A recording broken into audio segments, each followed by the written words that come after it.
complicate our politics. Neither can we pursue an agenda of sabotage for political advantage. Democracy is a divine political gift which enables us to compete vigorously, as we always do, but also empowers us to reconcile our aspirations and recognize the fundamental unity of our truest aspirations in a single vision for a free, strong, prosperous, united, and secure nation. This vision cannot admit the weaponization of political differences to punish the vulnerable, prejudice the innocent, injure the hardworking, and afflict the struggling.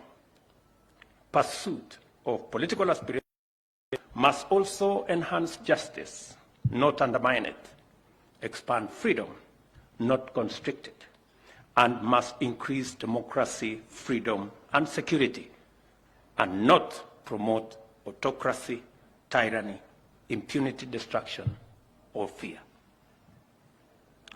Isaiah 1:18 reminds us to reason together.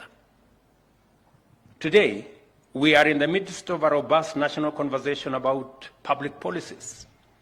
Our democratic culture has endowed us with a rare opportunity to reason together and reconcile with our current realities.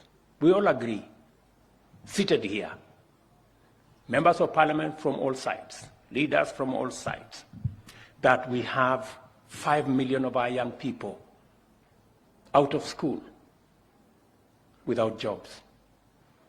800,000 young people join them in the labor market every year.